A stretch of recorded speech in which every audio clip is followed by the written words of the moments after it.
Welcome. I'm Terry Ewell, the Bassoon Digital Professor. I'm quite excited to bring this new series to you about the Mozart Bassoon Concerto. The first movement of the Mozart Bassoon Concerto is perhaps the most significant work in the repertoire for bassoonists.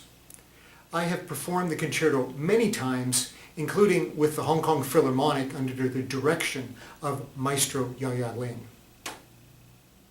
The first movement of the concerto is required for many university auditions.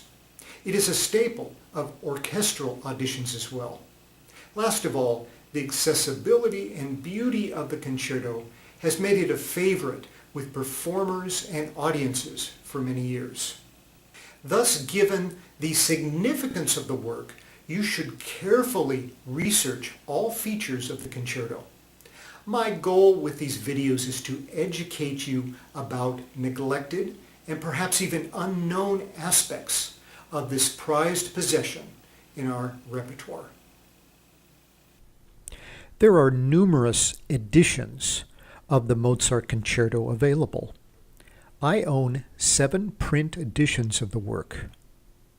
You might be thinking, are the editions really all that different?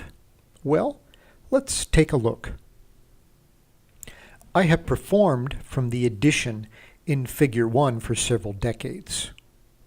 The version in Figure 2 was perhaps the most common edition of the concerto in 20th century USA. Notice the striking differences between the two versions. Getter has added dynamics, crescendos and decrescendos, articulations, and even con spirito. None of these appear in the version penned by Mozart. In Figure 1, the additions by the editor are presented in parentheses or with dashed lines. This allows the performer to accept or reject the editor's suggestion.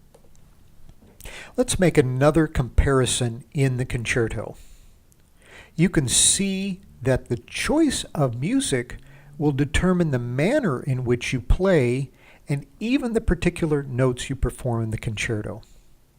The Getter edition writes out the turn, and it appears quite different than the other version. The turns in example B and C give a B natural. These sound correct because of the many performances of the work you may have heard. However, the turn with B flat would be quite common for the performance practice in Mozart's time. The editor in version A, the Universal Edition, indicates this.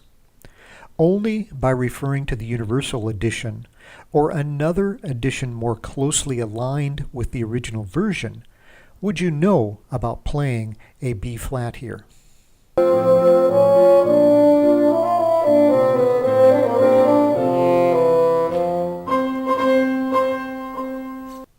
There are many more differences between the editions, and you should consider them carefully.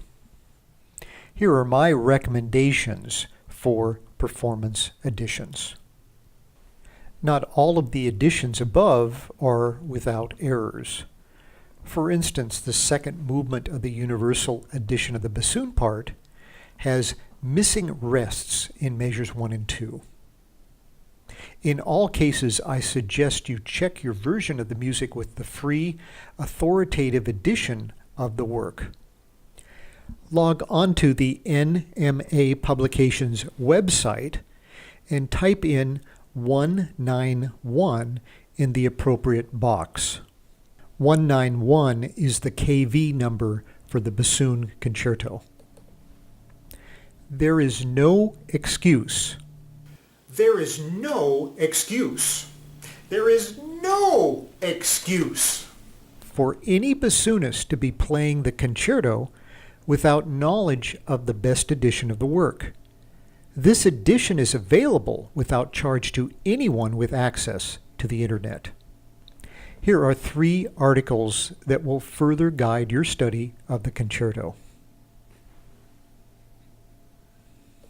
I am very grateful for the assistance of my student Vincent Negusa and pianist Catherine Ringley, who performed this composition for the videos in this series. Last year, Vincent performed the first movement of the concerto with the Baltimore Symphony Orchestra. He was a sophomore in high school at the time. It is my hope that this series will awaken in you a new appreciation for the concerto and enlighten your understanding of this wonderful composition.